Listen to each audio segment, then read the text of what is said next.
Hola, ¿qué tal? Muy buenas tardes. Vamos a dar inicio a esta sesión.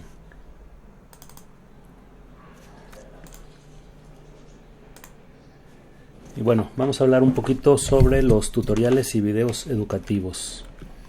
Sabemos que los videotutoriales son capturas de video que tienen voz y además se crean con un propósito específico: enseñarle a la persona o al espectador o a la audiencia cómo hacer algo. Y bueno, estas capturas de video pues son muy populares cuando se trata de capacitar en cuestión de tecnología. Por ejemplo, los que van a aprender algo, bueno, pues el poder ver el paso a paso sobre un programa, una aplicación, algún software, pues le facilita bastante el aprendizaje. También los videos educativos son un recurso audiovisual que se utilizan mucho para la enseñanza. Y bueno, con ellos se puede producir y se pueden transmitir también contenidos, habilidades, actividades, dependiendo qué es lo que se quiera pues enseñar. En los estudiantes propicia un aprendizaje planeado y bueno, implica el grabar y reproducir imágenes y sonidos que cumplen de una forma muy estricta con un objetivo didáctico planeado previamente. ¿Qué beneficios se tienen al realizar videotutoriales y videos educativos? Bueno, para los estudiantes potencia la implicación o enganche, es decir, los estudiantes cuando ven videotutoriales o videos educativos pues se motivan un poco más porque es un recurso audiovisual que las nuevas generaciones están muy acostumbrados a utilizarla. Demanda además un rol activo, una participación informativa y emocional necesarias para poderlos ver y entenderlos. Promueve la interacción y la colaboración, es decir, cuando se ven los videos obviamente hay que hacer actividades posteriores como hacer debates, hacer análisis, y con eso se da esa interacción y colaboración. ¿Qué más para el estudiante? Se buscan espacios coincidentes de comunicación en cuanto a lenguajes, canales o formatos habituales para el público objetivo. Además, se tiene un acceso universal desde cualquier lugar, en cualquier dispositivo y en cualquier momento. Además, requiere concentración, dedicación y esfuerzo, no menos actividad que otras exposiciones orales o escritas. Y bueno, por otro lado, para el profesor va a permitir enseñar de forma atractiva, sencilla y eficaz un contenido determinado. Se habla también de versatilidad en contenido y forma, es decir, abarca todo tipo de conocimientos, habilidades, destrezas o competencias. Se puede articular también con una metodología innovadora, por ejemplo, clase invertida, aprendizaje basado en problemas, aprendizaje basado en proyectos, etc. Y se integra de forma natural en ámbitos académicos diferentes, por ejemplo, en aulas presenciales, en campus virtuales, en cursos en línea, etc. También se da la posibilidad de reutilizar esos materiales con diversos fines. La vida útil de los contenidos es muy dilatada en el tiempo, es decir, si el material está bien hecho y no se amarra, por así decirlo, con marcas o con versiones específicas de aplicaciones o programas, puede tener una duración bastante larga. Da acceso a nuevos públicos también el hecho de generar estos materiales multimedia y obviamente ponerlos a disposición de comunidades, ¿verdad? Pues da acceso a nuevos espectadores, a una nueva audiencia. Proyecta también una imagen personal y profesional. Las personas que hacen uso de este tipo de materiales, pues obviamente pareciera que son más profesionales, ¿verdad? Y que están más comprometidos. Conecta también con la actividad investigadora. Es decir, se tienen resultados de proyectos o transmisión de conocimiento a través de estos multimedios. Para la comunidad educativa, los materiales educativos pues son pieza esencial de la transformación digital en una sociedad del conocimiento. Forman a través de medios y redes sociales a públicos mucho más amplios. Genera eficiencia en la creación de materiales educativos de calidad. Se abren nuevos canales de difusión también. Y bueno, se da difusión científica y transferencia también del conocimiento. Y se vuelven un instrumento de comunicación de marketing institucional al usar este tipo de materiales. Y bueno, antes de realizar un proyecto audiovisual es importante hacernos algunas preguntas. Por ejemplo, ¿qué va a aportar ese material? ¿Qué ventajas tangibles o intangibles presenta de inicio? También hay que preguntarnos si resultará la forma óptima y diferencial de transmitir un contenido o desarrollar competencias determinadas para el público al que va dirigido, o existe alguna mejor opción.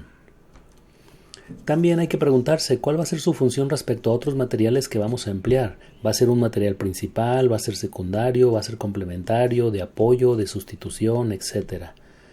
También conviene preguntarse si resulta eficiente la creación de ese material en términos de inversión de tiempo y dinero según las atribuciones encomendadas o los resultados esperados.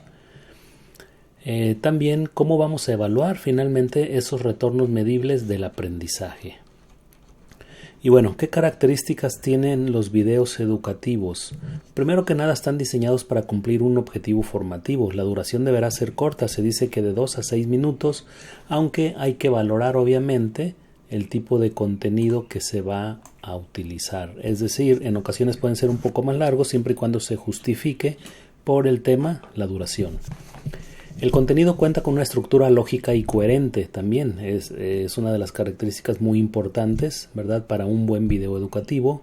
Cuenta con claridad en la exposición de los contenidos, es decir, cuida que los receptores no vayan a tener problemas en el seguimiento de los conceptos que se tratan. Además, es creativo, dinámico, motivador. Y bueno, la función básica del texto, escrito o hablado, es completar la imagen y reducir su posible grado de polisemia para que no tenga varios significados. Y la duración del texto hablado con respecto a la imagen deberá estar muy equilibrada y cubrir más o menos de un 60 al 80% del tiempo total del video. Facilita también el recuerdo y la comprensión de toda la información que se presenta. También, ¿qué características debe de tener? Pues debe de incluir gráficos como elementos que faciliten la comprensión y el seguimiento de la información. Que dé permanencia a los mensajes y permita su intercambio y conservación. Que permita la reproducción instantánea de lo que ya está grabado. Que tenga un soporte reutilizable un número determinado de veces. Y bueno, se maneja con facilidad también, promueve la reflexión, imaginación e intuición en el estudiante para favorecer el autoaprendizaje, y la duración obedece al objetivo, pero cuando se trata de exponer un tema, la duración del discurso no debe de exceder el margen de 6 a 8 minutos. Y bueno, ¿cuáles son las etapas en la creación de videos educativos? Básicamente, pues tenemos la etapa de diseño y la etapa de producción. En la etapa de diseño hablamos de la contextualización, de la fundamentación, del objetivo del video, del plan y temporización del proyecto, de los contenidos, de la planeación del guión, de la elaboración del guión y del plan de estrategias. La primera etapa, conocida como la de diseño, bueno, en esta se da la contextualización, donde se identifican y delimitan los receptores y se investigan sus características, es decir, hacia quién va dirigido el material, para saber qué vamos a hacer o cómo lo vamos a hacer. Hay que revisar también la existencia de materiales similares producidos anteriormente y los resultados de su aplicación. Hay que definir los recursos necesarios para su elaboración y cotejarlos con los disponibles para su realización. Es decir, hay que hacer una investigación también a ver si hay materiales similares y cómo son, pues para aprender y mejorarlos. En la fundamentación se dice que hay que identificar el tema y momento educativo en el que pudiera usarse el video y justificar su utilidad y viabilidad de elaboración respecto a recursos disponibles y las necesidades formativas. En el objetivo del video, pues hay que definir qué logro se va a conseguir en los estudiantes al visualizar el material. Hablando del plan y temporalización del proyecto, hay que definir las actividades a realizar para crear el video. Hay que establecer el tiempo para poderlas ejecutar y los recursos necesarios para llevarlo a cabo. En cuestión de contenidos, pues se dice que hay que recoger información que se va a presentar en el video, por ejemplo, qué efectos se van a utilizar, qué sonidos, imágenes, las transiciones, música, etcétera. Hay que preparar todo el material que se utilizará para ese contenido, desde diapositivas, páginas web, archivos de Office, instalación de software necesario, etc. Es decir, hay que preparar todos los materiales que vamos a utilizar. En la planeación del guión, bueno, hay que explicar de forma breve la idea principal del video a realizar, para saber qué se quiere, cómo se va a desarrollar, dónde se va a grabar. hay que tomar en cuenta los objetivos que se persiguen, el público al que está dirigido, el desarrollo de los contenidos y los recursos que se van a incluir. Todo eso, lo que ya habíamos comentado anteriormente, pues se debe de incluir en esa planeación del guión. Y bueno, posteriormente se lleva a cabo la elaboración del guión.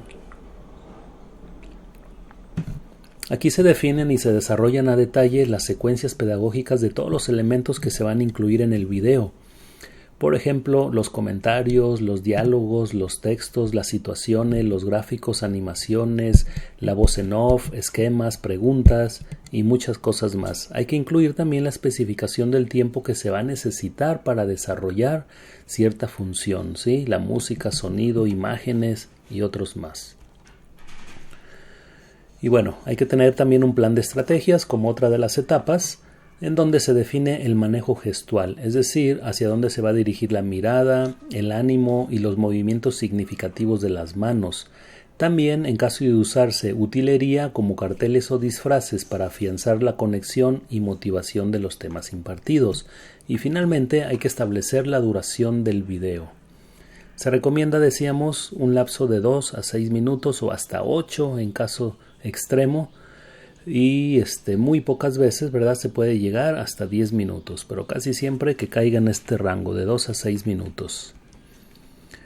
Y bueno, después de la etapa del diseño viene la de producción, y aquí en la producción viene la grabación, la edición y la publicación. En la grabación, bueno, pues se recupera el guión para poderlo ejecutar con todas las estrategias que se han planeado. Se elige un lugar o una locación, ¿verdad?, para poder llevar a cabo la grabación. Es bien importante considerar dónde se va a colocar la cámara o las cámaras y también el fondo que va a aparecer en el video. Hay que buscar un lugar con mucha iluminación posible porque ello va a determinar la calidad de imagen en el material.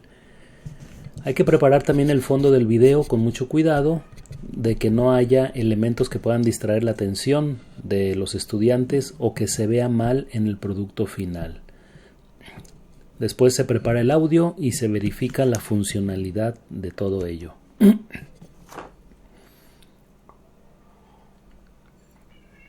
Ya en la etapa de edición, pues hay que instalar el software necesario para poder editar el material grabado. Y bueno, se edita, ¿sí?, para que el resultado pues sea óptimo y sea apto para su publicación, obviamente sin descuidar los objetivos pedagógicos de este. En este proceso, por ejemplo, se pueden combinar varios videos e imágenes, se pueden recortar los clips para personalizar la duración, se le puede agregar música a partir de la biblioteca, hay que personalizar el video con herramientas desde efectos, transiciones, etiquetas, efectos especiales, etc. Y finalmente viene la etapa de publicación. Se refiere a la puesta a disposición de los videos producidos y bueno, pues estos se hace mediante la incorporación del video a alguna plataforma de alojamiento como puede ser YouTube o Vimeo o alguna plataforma educativa como Moodle, Classroom, Edmodo y algunas otras más. Y bueno, hablando un poquito de la secuencia pedagógica, esta pues se refiere a los momentos que va a tener el video. Normalmente se sugiere que se componga de 3 partes, el inicio, el desarrollo y el cierre. En el inicio lo que se hace pues es agregar elementos para presentar una motivación y darle claridad a los objetivos. En el desarrollo pues se presenta la temática que se va a tratar. Y ya en el cierre consiste en mencionar el punto o los puntos más importantes a recordar y concluir con una pregunta casi siempre abierta, pues para invitar a los estudiantes a alguna acción, ¿sí?, que lleven a cabo alguna actividad, alguna tarea, alguna investigación, etc. Y bueno, ¿cuáles son los elementos estructurales de un video educativo? Estructuralmente hablando, bueno, se compone de un intro o una introducción donde se tienen los logotipos de la institución, de la organización, después una pantalla de datos generales donde se incluye el título del video, el nombre del autor o de los autores, la fecha de elaboración, el lugar de elaboración, ciudad, estado, país. Es indispensable también que aparezca el título, el resto de la información se puede especificar al final del recurso, es decir, si se omiten algunos de estos datos al final se pueden poner. Y bueno, después viene el cuerpo como elemento estructural, que no es más que el contenido del video, ¿sí? Donde está la secuencia didáctica. Al final se pueden incluir referencias bibliográficas de ser necesarias, ¿verdad? Aquí, bueno, lo que se hace es referir la bibliografía consultada en donde se obtuvo la información. Normalmente se utiliza el formato estilo APA, ¿sí? Ya en su versión 7. Hay que dar créditos en caso de que otras personas hayan colaborado en la elaboración del video. Por ejemplo, si alguien se dedicó a tomar fotografías, a hacer la edición, a ser el narrador, guionista, etcétera, etcétera. Y la información legal, ¿sí? En caso de tener algún tipo de licenciamiento, bueno, también se deberá de incluir para saber o darle a conocer a la audiencia, ¿verdad?, qué pueden hacer con ese material. Y bueno, algunas recomendaciones. Hay que usar organizadores de información. Se recomienda presentarlos al principio del video para facilitar el aprendizaje significativo de los contenidos del programa. Hay que tener en cuenta que los minutos iniciales son los más importantes para poder enganchar y motivar, ¿sí?, a las personas que van a ver estos materiales. Hay que realizar diferentes tomas para tener mucho material al momento de editar. La luz pues deberá estar dirigida de frente al objetivo, no deberá estar detrás de él para que el fondo y la persona frente a la cámara no tengan sombras. Deberá de ser cálida, no blanca o muy amarilla. Se recomienda como fondo una pared blanca sin imperfecciones. También puede ser un librero, un cuadro, algo que pueda agradar a la audiencia sin distraer su atención. Y bueno, para grabar hay que procurar que haya mucho silencio y para eso se recomienda pues un espacio cerrado donde se pueda grabar sin tener ruidos. Es recomendable usar un micrófono externo y bueno, este va a depender, ¿verdad?, del tipo de grabación que se requiera. Si se va a grabar a personas hay que cuidar de no exagerar o fingir una actitud. También se recomienda estar animado y con energía frente a las cámaras, hablar con entusiasmo y siempre tratar de lograr un video interactivo que capte la atención del estudiante. Las gesticulaciones son un elemento de gran apoyo, tal como cuando se está frente a un grupo de manera presencial. En caso de que solamente se grabe la voz, bueno, se va a requerir de un mayor esfuerzo para conseguir toda la concentración del estudiante. Esta deberá ser segura y en un tono adecuado. Hay que evitar hablar en volumen muy alto o muy bajo, ya que el estudiante probablemente usará audífonos para escuchar el video y esto pudiera causarle molestias. Es decir, entre más normalizado esté el audio, mejor. Respecto a la vestimenta, bueno, pues es importante que la persona se muestre con ropa adecuada, que manifieste cuidado de su presentación personal y que muestre respeto, pues, a la audiencia. Además hay que evitar las prendas con diseños a rayas o del mismo color que el fondo. En resumen, podemos decir que hay que empezar cada tutorial investigando, ¿verdad?, el tema, explorando la audiencia y determinando cuáles son los objetivos claves. Hay que hacer un esquema y el guión gráfico. Eso va a ayudar a pensar la trama de forma secuencial y así asegurarnos de que se hayan conectado todos los puntos. Escribir el guión del video educativo o tutorial va a asegurar de que las ideas estén completas y el mensaje sea consistente. Y pues la mejor forma de aprender a escribir videos didácticos es viendo, disfrutando de producciones educativas y analizando los elementos de interés para incorporarlos o reformularlos dentro de nuestras obras. Y bueno, todos los tipos de video, por muy improvisados que parezcan, tienen un guión, es decir, una estructura narrativa. Si esa estructura o guión nosotros no la hemos escrito, solito se va a escribir, obviamente con la consecuencia de que no vamos a controlar el resultado ni los efectos que vaya a producir en la audiencia. Y pues el guión siempre va a ser modificable en cualquier fase del proceso. Puede ser por un imponderable, un imprevisto de producción, por ejemplo un cambio de localización o actor, por ejemplo, o porque creativamente hayamos encontrado una solución más satisfactoria para una parte del video. Si es para mejorar el resultado, todas las modificaciones son bienvenidas. Y bueno, el micrófono es rey. Se dice que un micrófono de buena calidad puede hacer que tu video sea bueno o malo. Grabar y editar los videos es fácil con servicios completos que te permiten integrar presentación y audio todos a la vez. Agregar elementos gráficos y efectos especiales va a combatir la capacidad de atención humana. También compartir esos tutoriales es fácil, simplemente hay que subirlos a YouTube o publicarlos en una plataforma educativa. Y bueno, estos son algunas de las características, elementos y puntos importantes a considerar para la elaboración de un buen material didáctico multimedia. Y continuamos.